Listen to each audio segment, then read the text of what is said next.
Emilia Basil, cocinera. A Emilia Basil nunca le importó ser fea. Sus problemas familiares y económicos la llevaron a concentrarse más en la supervivencia que en la felicidad.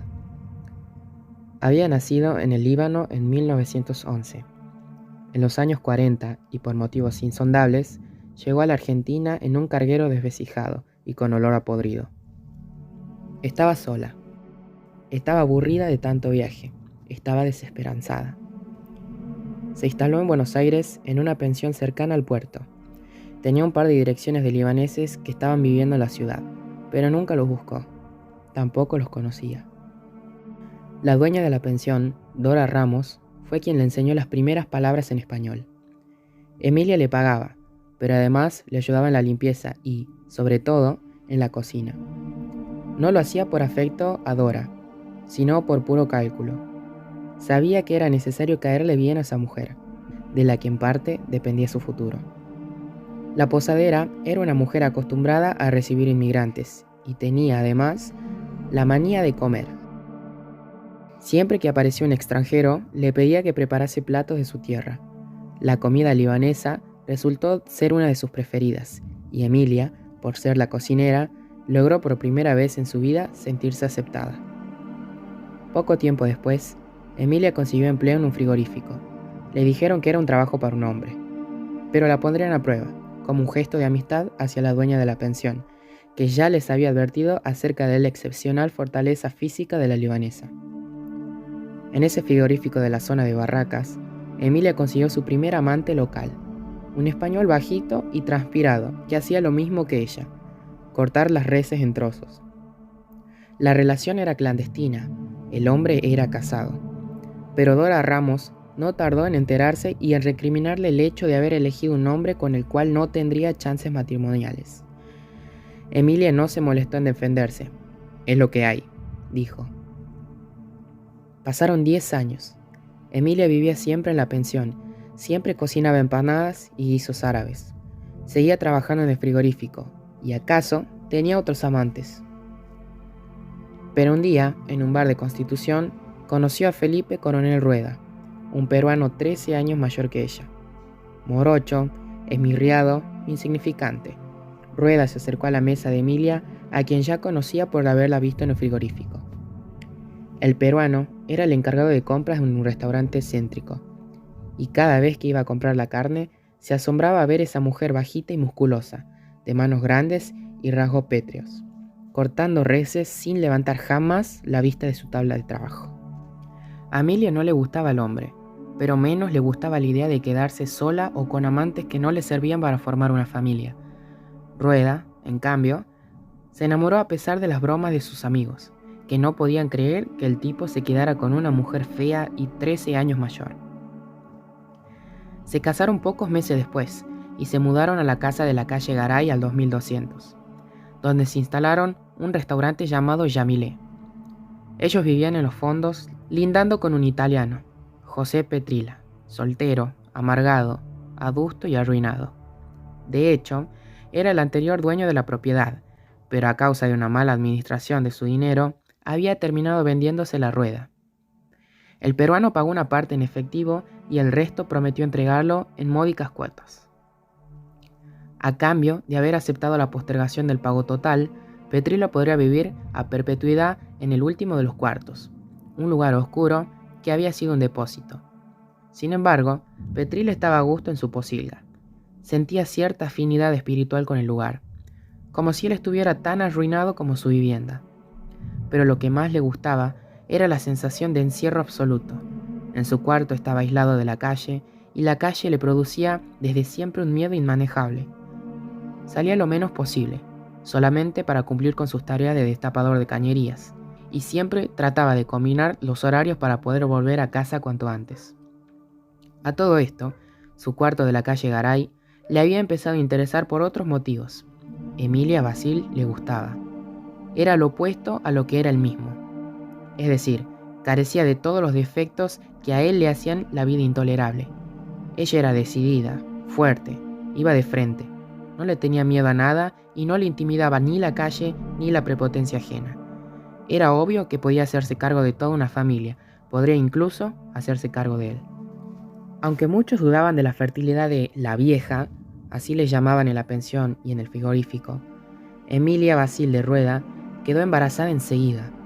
La hija se llamó Florinda Esperanza. Le siguieron Rosa Isabel y Mirta Emilia. Después del nacimiento de esta última, Emilia se negó a la súplica de su marido, que quería buscar el hijo varón. Argumentó el advenimiento de la menopausia, con lo que además justificó su carácter tremendo.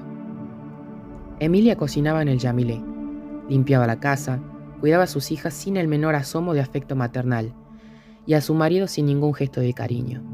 Pero, por sobre todas las cosas, se aburría. Cada mañana hacía las compras en el mismo almacén, caminaba por las mismas veredas, y al volver, miraba desde lejos su casa, y el de enfrente del restaurante, coronado por un cartel que ella odiaba especialmente. Manténganse en forma. Tome aperitivo Sinar. Emilio se preguntaba cada vez para qué tendría uno que mantenerse en forma, si la vida no tenía mayor sentido ni para ella, ni por lo que veía a su alrededor para nadie. Como se sabe, el aburrimiento puede ser causa de grandes errores, y Emilia cometió uno. Inició un amantazgo peligroso con el italiano Petriella. ¿Le gustaba Petriella? ¿La hacía sentirse bien? ¿Se entretenía al menos cuando estaba con él en el cuarto del fondo? Nada de eso. Jamás hubiera entablado una relación con él si no hubiese tenido el adicional del factor de riesgo. Lo que le entusiasmaba era, justamente, que Petriella viviera en su casa. Lo mejor era acostarse con el tipo a pocos metros donde su marido hacía las cuentas. Las interminables cuentas que daban testimonio de lo precario de la economía doméstica y de la incapacidad crónica de Rueda para los negocios. Porque el restaurante no funcionaba como Rueda imaginó, aunque ella sí había previsto la catástrofe. Rueda, mal que mal, se había enamorado de su mujer oriental, de su nueva familia, de sus hijas y de la idea de un emprendimiento que lo haría, si no rico, por lo menos autosuficiente. Emilia, en cambio, tenía la frialdad de la mujer casada sin amor y sin esperanzas. Acá todos son pobres, el restaurante no va a cambiar, había dicho desde el vamos. Lo cierto es que el fracaso gastronómico impidió que Rueda pudiera pagar las cuentas que debía, y fue ese detalle, además del aburrimiento, lo que acercó a la libanesa y el italiano. Emilia le dijo a su marido, de mala manera, que ella hablaría y se disculparía con Petriella por el retraso de los pagos convenidos. Lo había visto durante años espiándola a través de la ventana de la cocina, mientras ella martillaba la carne para hacer milanesas o lavaba las ollas y los platos. Cuando se hicieron amantes, Emilia ya tenía el pelo gris y ralo, recogido en un rodete en la nuca. Usaba anteojos con aumento y marcos gruesos de carey, pantuflas, vestidos tipo bata, con abotonadura delantera y sacos tejidos en colores oscuros. Su fealdad primaria se había acentuado de forma notable. Estaba arrugada, un rictus amargo le bajaba por la comisura de los labios y sufría de varices, de una hinchazón crónica en los tobillos. A pesar de todo, el italiano veía en Emilia una mujer potable, que cocinaba bien y sabía llevar su casa, una mujerona como cualquiera de las tantas que recordaba de Italia. La relación la empezó él, pero la estrategia la armó ella. Fue de lo más sencilla. Le golpeó la puerta a las 12:30 de la noche. Alarmado, Petriella abrió pensando que alguien de su familia había muerto y llegaban a darle la noticia. Pero le encontró a Emilia, vestida y con un delantal entre las manos, que le dijo si podía pasar porque no podía dormir. Le anunció a su vez que su marido había tenido que visitar a un hermano enfermo y que no volvería hasta el día siguiente. Petriella empezó a sacar cálculos frenéticos. ¿Estaría ella insinuándole que quería estar con él? ¿O sería que de verdad no podía dormir? ¿Podría intentar llevarla a la cama o ella lo denunciaría ante su esposo? ¿O acaso hasta la misma policía? De un solo vistazo, se dio cuenta de las dudas del italiano. Supo que tendría que ser más que clara. Entonces dejó la silla donde se había instalado y se sentó junto a él en la cama. Con sus manos ásperas le tocó la cabeza. Avergonzada de su propio gesto de ternura, recién entonces Petriella entendió. El vínculo entre los dos quedó rápidamente establecido. Era un vínculo sexual entre una sexagenaria libanesa y casada y un italiano 4 años mayor pero soltero. A Emilia la relación le significó varios logros. El primero, posponer su aburrimiento. También era importante que el italiano no insistiera en cobrar su deuda e incluso le prestara más dinero. Y por último, pero no por eso menos importante, el italiano le hacía ver que su edad y su fealdad no eran obstáculos para conseguir un amante. Ella también, ¿por qué no?, tenía su costado vanidoso. Pero si algo no tenía Emilia, era paciencia, menos para sostener situaciones que no le interesaban. Con el correr de los días, y hasta se diría que con el correr de minutos, el hombre que vivía en el cuarto trasero de su casa pasó de ser un amante a convertirse en un estorbo. Al principio, estaba muy claro que se verían siempre que ella fuese de noche a golpearle la puerta, con 2 golpecitos débiles, una vez que su marido estuviese dormido. Esto pasaba una vez por semana, pero al mes, Petrila empezó a reclamar. Dijo que quería verla con más frecuencia porque se estaba enamorando. Ella se negó, pero él, de todas formas, empezó a acosarla. Iba a un patio interno de la casa, que tenía una ventana que daba a la cocina del restaurante, y golpeaba. Cuando ella lo miraba, él hacía gestos frenéticos para dar a entender que quería verla. Si ella no levantaba la vista de lo que estaba haciendo, él golpeaba más fuerte. En esos momentos, Emilia lo odiaba. Le parecía aún peor que su propio marido, y eso era demasiado. La relación, sin embargo, duró unos cuantos meses más.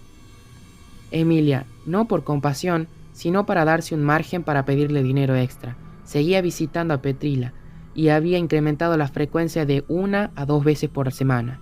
Si podía, incluía una tercera visita adicional, sobre todo cuando su marido se volvía especialmente obsesivo en el recuento de dinero o cuando exageraba su papel de extranjero sufrido y victimizado por las circunstancias. De hecho, a Emilia no dejaba de sorprenderle que ni su marido ni sus hijas tuviesen sospechas acerca de la relación que mantenía con el inquilino.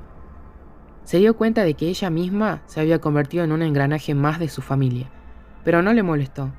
Su familia había dejado de importarle, lo mismo que su amante, pero entre las dos opciones prefería la familia. Había invertido mucho más ahí que en cualquier otro lado. Una tarde, Petrila advirtió en Emilia todos los síntomas que él ya conocía por sus experiencias pasadas, escasas pero lúgubres.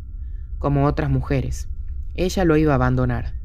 La libanesa lo miraba torcido y le explicaba en ese momento no se podía quedar a hacerle compañía, y que al día siguiente tendría mucho trabajo, y al otro día iría de compras, y que por la noche su marido tenía insomnio, y que, en fin, las posibilidades de un próximo encuentro eran mínimas. Petrila resistió unos pocos días, pero la semana no aguantó más. Un mediodía fue tan insistente que el golpeteo de los vidrios de la cocina, tan elocuente, era la cara que asomó por la ventana, que logró que ella fuera en el acto al cuartito del fondo. Y ahí, por primera vez, dejó de lado la depresiva timidez de su conducta. La conminó a seguir adelante con la relación bajo amenaza de pedirle al marido el dinero que adeudaba, y además detallarle la índole de la relación que mantenían. De modo que ahí estaba Emilia, con su rodete gris y sus pantuflas, asediada por un hombre que parecía morir por ella. Emilia no se impresionó. Le dijo que estaba ocupada, pero que a la madrugada pasaría a verlo. La libanesa volvió a la cocina de inmediato. Preparó un enorme guiso de lentejas con albóndigas, matambre al horno con papas y milanesas. Mientras picaba, condimentaba y rellenaba. Pensaba en las alternativas que tenía por delante. Era claro que no tenía ninguna intención de perder a la familia que había logrado armar. Y tampoco iba a dejarse extorsionar por el italiano. La decisión de terminar con él era irrevocable. Esa noche, Emilia decidió dormir y arreglaría las cosas al día siguiente. Pero no contó con que el hombre, angustiado por la espera, fuera a golpearle la ventana de su cuarto en plena madrugada. Ella escuchó enseguida el llamado, 2 golpecitos tenues. Miró a su marido, acostado a su izquierda, ocupando un sector mínimo de la cama. Seguía durmiendo, no había escuchado nada.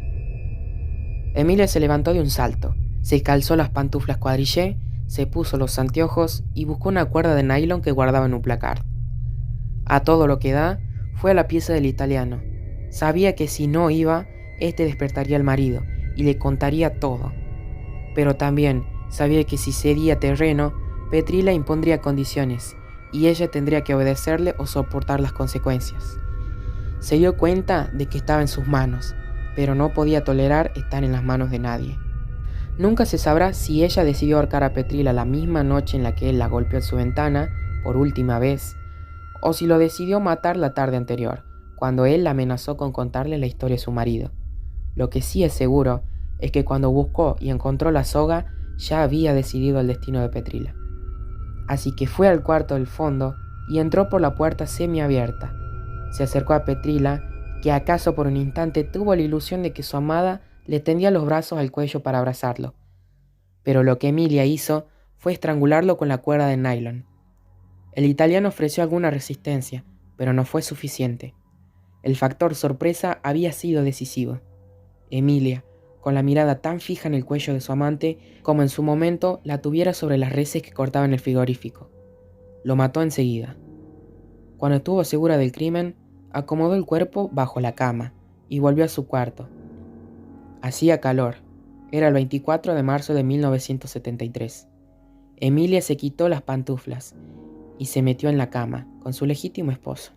Es más, lo miró y hasta sintió cierta ternura por ese hombre que se había casado con ella a pesar de su edad y de su aspecto, y que vivía su vida sin enterarse de nada. Con su lógica apasionada, Emilia amaneció haciendo cálculos. Un problema estaba resuelto.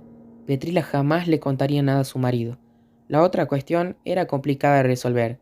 Había que deshacerse del cadáver. ¿Qué se podía hacer con un muerto? ¿Dónde esconderlo? ¿Dónde tirarlo? Estaba claro que no podía arrastrarlo y sacarlo de la casa. Seguramente alguien la vería. El italiano entonces tendría que seguir ahí, pero no podía enterrarlo. No tenían jardín, y si lo dejaban en el fondo, el olor sería insoportable y alertaría a sus hijas y a su marido. Apeló entonces a su experiencia, y su experiencia la remontaba a dos lugares, el frigorífico y la cocina. Las reses pesaban mucho, pero no tanto si se trozaban, y la carne se conservaba mejor si estaba cocinada, y además desaparecería al ser ingerida. Estaba todo resuelto entonces. A Petrila había que cortarlo en pedazos y después cocinarlo. Se cuidaría, eso sí, de probarlo ella misma o de ofrecérselo a su familia. Para algo tenía los clientes de su restaurante. Ese mismo día no haría nada, pero al día siguiente su marido estaría en La Plata, a donde tenía que ir para hacer unos trámites. Y las hijas jamás estaban durante el día. Se iban a trabajar a la mañana temprano y no volvían hasta la noche. Por la tarde, la libanesa se molestó por una visita que no esperaba, el hermano de Petrila, a quien atajó en la puerta del restaurante. «Hace 2 días que no lo veo», le dijo. A las 10 de la mañana del 25 de marzo, Emilia fue al cuarto de Petrila. Llevaba 2 cuchillos de cocina que acababa de afilar con una piedra, tal como le habían enseñado en el frigorífico. En cuanto vio el cadáver, se alegró de encontrarlo tan distinto de lo que recordaba de su amante en vida. La muerte lo había vuelto rígido, le había marcado una expresión desconocida en el rostro, le había cambiado el color. Era casi como una res. Le sacó la camisa, los pantalones, los calzoncillos y las medias. Cuando estuvo desnudo, lo cortó en pedazos. Buscó las articulaciones y separó brazos, piernas y cabeza. No le dio asco. Se centró en hacer bien las cosas, como si estuviese trabajando. Una vez que hubo terminado, fue a su vez cortando brazos y piernas en más pedazos. Aplicaba a conciencia una mirada de cocinera. Eran las partes más aptas para el consumo. El tronco y la cabeza, desde ya, no podían ser usados. No se adaptaban a las recetas que ella conocía desde siempre. Así, fue llevando en una palangana a quien fuera su amante, trozo a trozo, hasta la cocina. Buscó las ollas más grandes y puso a hervir algunos cortes.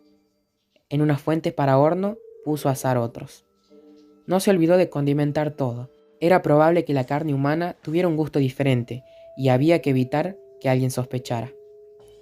Con la carne hervida hizo un guiso y empanadas árabes.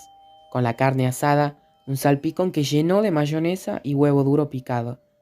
Cuando tuvo todo eso listo, volvió al cuarto del italiano y encajó el torso en un cajón de manzanas, que sacó a la calle con cierta dificultad.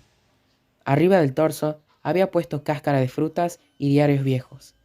En cuanto a la cabeza, la dejaría en hervor hasta que decidiera qué hacer con ella.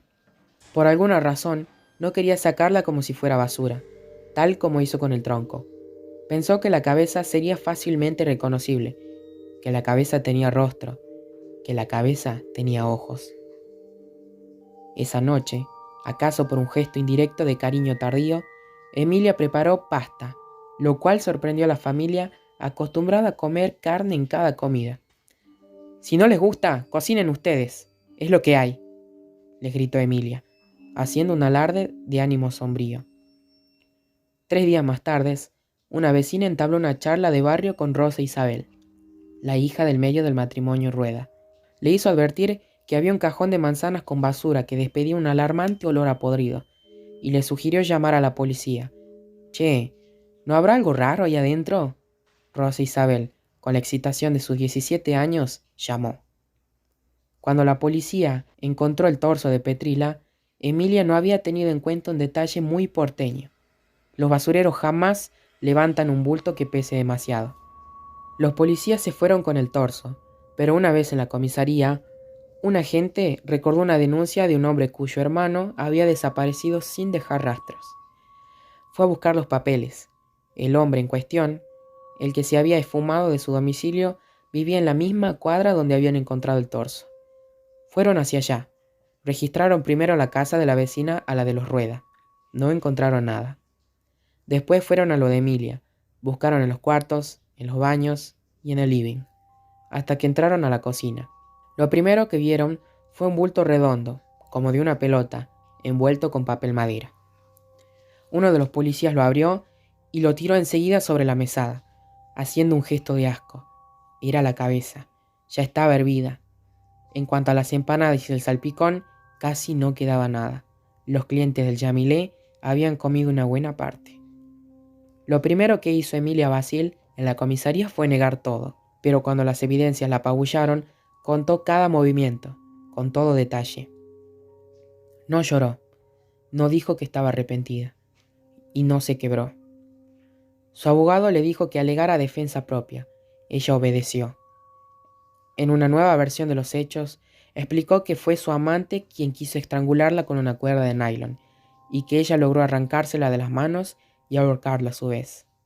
La fiscalía pidió 16 años para la acusada, y el juez de sentencia, Salvador María Laverde, aceptó. Sin embargo, entró en escena un nuevo abogado de Basil, Pedro Bianchi, quien pidió la nulidad del fallo y la logró. El proceso pasó al juzgado de Jorge Sandro. Al fin, la condenaron a 10 años de prisión por homicidio simple. En noviembre de 1979, 6 años después del crimen, habiendo cumplido las 2/3 de su condena, Emilia Basil fue puesta en libertad condicional. Una de las policías que la acompañó a la salida del penal le preguntó si tenía algún lugar a donde ir. Ella usó su crudeza habitual para contestar: «A usted no le importa, y a mí tampoco».